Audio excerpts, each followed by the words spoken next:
میرے نبی پاک صلی اللہ تعالیٰ علیہ وآلہ وسلم نے ارشاد فرمایا کہ اللہ کے ہر نبی کو ستایا گیا۔ فرمایا میں اللہ کا آخری نبی ہوں، محبوب ہوں، مجھے سب سے زیادہ ستایا گیا۔ اپنے ذہن میں ایک بات بٹھائیں کہ زندگی میں تکلیف آئے گی، اپنے ذہن کے اندر اس بات کو جگہ دیں کہ آزمائشیں ہر لمحہ ہیں، ہر گھڑی ہیں، ہر موقع پہ ذہن بنا لیں۔ ہمارا ذہن یہ بن گیا ہے کہ کسی نہ کسی طریقے سے سکھ تلاش کر لیں۔ میں یہ چاہتا ہوں کہ میری مرضی کے مطابق سارے کام ہوں، پھر جو کام میں مرضی کے خلاف ہو جاتا ہے مجھے وہ تکلیف دیتا ہے۔ حالانکہ اگر بندہ سیکھ جائے کہ مرضی میری نہیں چلے گی، مرضی رب رسول کی چلے گی، جب وہ سیکھ جائے نا تو بعض تکلیفیں بھی اسے مزہ دیتی، بعض آزمائشیں بھی اسے مزہ دیتی۔ بعض اوقات اگر کہیں کوئی چیز کڑوی بھی آ جائے نا تو بھی فائدہ دے جاتی ہے۔ قرآن مجید میں متعدد مقامات پر آزمائش کا ذکر ہے، متعدد مقامات پہ اللہ کے امتحان کا ذکر ہے، متعدد مقامات پہ کہا گیا کہ تمہیں آزمایا جائے گا۔ لیکن ہمارا یہ طریقہ ہے کہ نعمتیں آتی رہیں تو ہم راضی رہتے ہیں، اور کسی جگہ اگر کمزوری آئے، کسی جگہ امتحان دینا پڑ جائے، کسی جگہ کوئی کڑوی چیز آ جائے۔ محمود غزنوی بیٹھے ہوئے تھے، پھل کھا رہے تھے، تو ایک مالٹا محمود غزنوی کے قریب آیا تو اس کو توڑا، مالٹے کے ٹکڑے ہوتے ہیں، اس کی کاشیں بن جاتی ہیں۔ ایک ٹکڑا اس نے نا کھانے سے پہلے ایاز کو دیا، ایاز فٹافٹ کھا گیا۔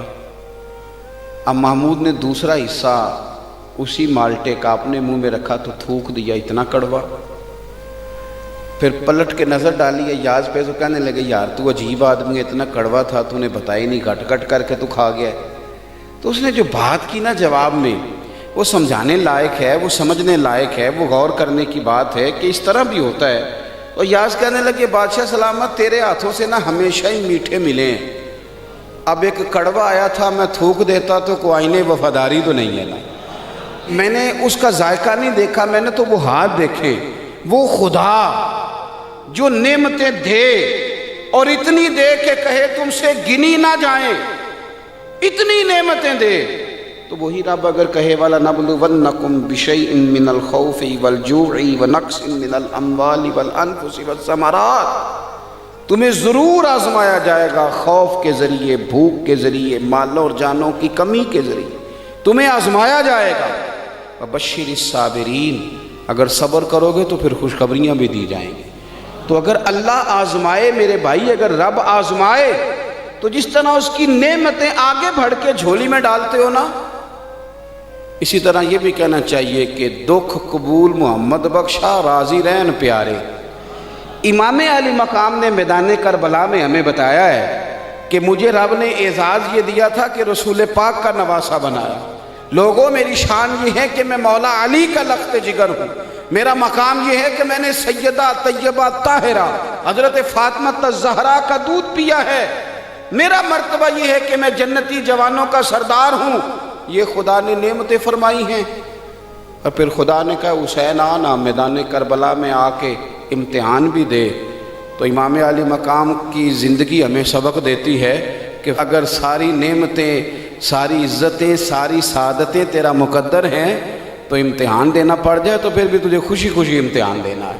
اور کس طرح دینا ہے کہ علی اصغر سے لے کر علی اکبر تک، اور جناب قاسم بن حسن سے لے کر حضرت عباس تک، اگر سارا گلشن بھی امتحان میں پیش کرنا پڑے تو پیش کر دینا ہے، اور پیغام یہی دینا ہے کہ دکھ قبول محمد بخشا، بس راضی رہن پیارے۔ صوفیاء کے اندر کچھ لوگ ایسے ہیں جن کو ملامتی کہا جاتا ہے، وَلَا يَخَافُونَ لَوْمَةَ لَائِمٍ، وہ کسی ملامت کرنے والے کی ملامت کی پرواہ نہیں کرتے۔ ذَلِكَ فَضْلُ اللَّهِ يُؤْتِيهِ مَن يَشَاءُ، اللہ کا یہ فضل ہے، رب جسے چاہے عطا کرے۔ حضرت ذوالنون مصری داتا صاحب فرماتے ہیں کہ کمال آدمی تھے، لیکن انہوں نے نہ راہ آزمائش اختیار کی، رستہ اس طرح کا اختیار کیا کہ جس میں لوگ انہیں برا ہی کہتے تھے، وہ فیمس نہیں ہو سکے، ہر گلی ہر کونے ہر جگہ ان کی تعریف نہیں ہو سکی، کچھ تعریف نہیں ہو سکی، کچھ اپنوں نے قدر بھی نہیں پہچانی۔ اہل مصر نے ان کے ساتھ کوئی اچھا رویہ اختیار نہیں کیا۔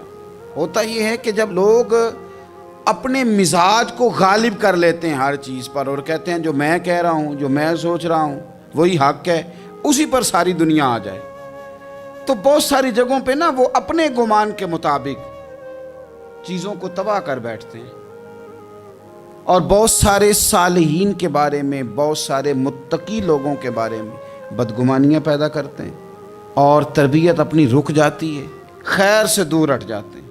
حضرت ذوالنون مصری رحمۃ اللہ علیہ کے ساتھ بھی ان کے اپنے شہر کے لوگوں نے، ان کے اپنے ارد گرد کے لوگوں نے ان کے ساتھ کوئی اچھا سلوک نہیں کیا۔ زندگی بھر کسی شخص نے بھی کوئی اس طرح کا رویہ ان کے ساتھ نہیں رکھا۔ ہاں، عقیدت مند لوگ تھے، محبت کرنے والے بھی تھے، لیکن اکثریت ان لوگوں کی تھی کہ جو ان کی طرف جب بھی نظر اٹھاتے تھے تنقید کی اٹھاتے تھے، طنز کی اٹھاتے تھے۔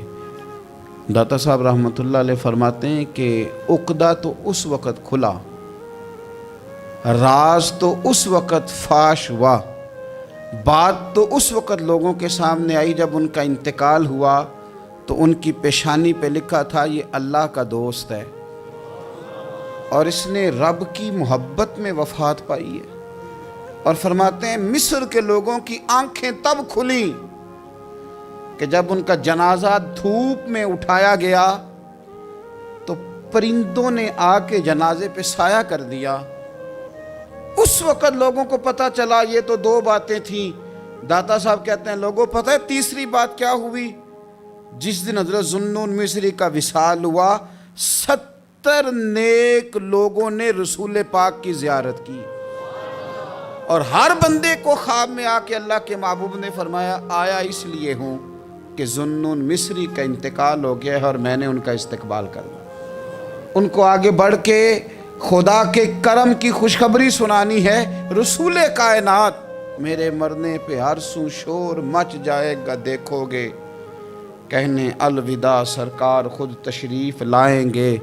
اور درویش نے کہا تھا بعد مرندے مکھڑا میرا ہو جاوے جے تازہ، پھر سمجھ لینا محبوب میرے نے آن پڑے ہے جنازہ۔ او بھائی یاد رکھیے گا، بہت سارے لوگ ایسے ہوتے ہیں کہ جن کی لوگ اس طرح قدر نہیں کرتے جتنے کہ وہ قیمتی ہوتے ہیں، لیکن یاد رکھیں ان لوگوں کو بھی یہ سمجھنا چاہیے، اس مثال سے ان کو بھی اپنی ذہن سازی کرنی چاہیے کہ لوگوں سے قدر کرانا ویسے اتنا ضروری بھی نہیں، زیادہ ضروری تو یہی ہے نا کہ رب رسول کی نظر میں بندے کا کیا مقام ہے۔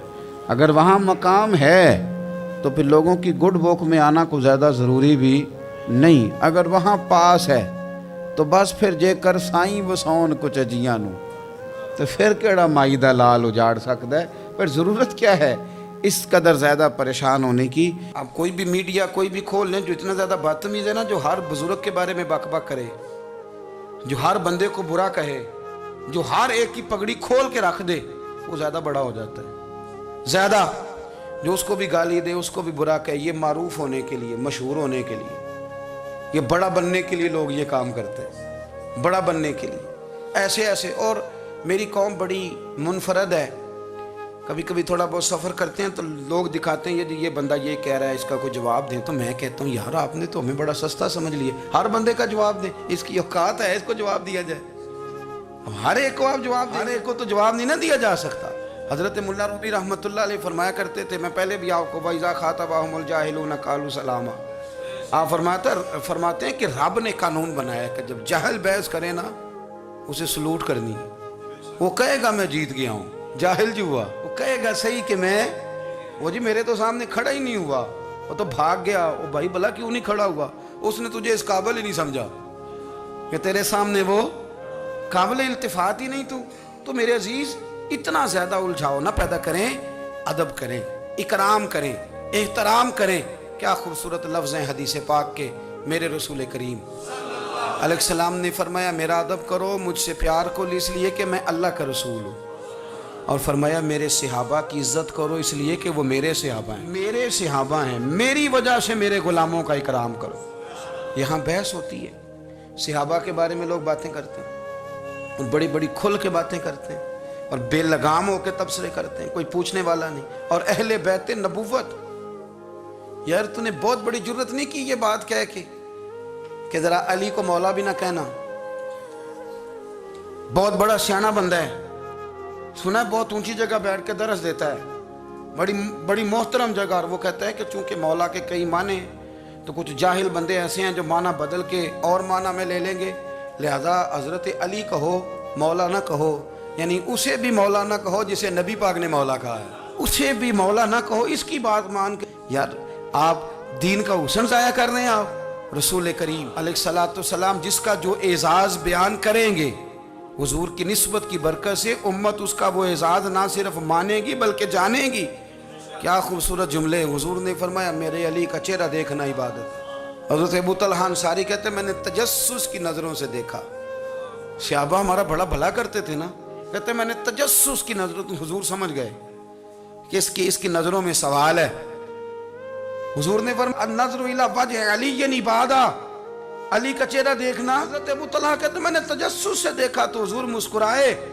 سوال میرے اندر تھا کہ حضور ہم تو دیکھ رہے ہیں تو جو نہ دیکھ سکیں, ہم تو دیکھ رہے ہیں. تو حضور نے فوراً کہا ذکر علی عبادہ, اس کا خالی ذکر بھی کرتے رہنا تمہیں عبادت کا ثواب ملتا رہے گا. تو نبی پاک صلی اللہ علیہ وسلم نے جو اکرام کی سیڑھیاں بتائیں, جو آداب کے طریقے رسول کریم نے بتائے, وہ سارے اس لیے بتائے کہ امت ان کا ادب کرے, امت ان کا اکرام کرے, امت ان کا احترام کرے.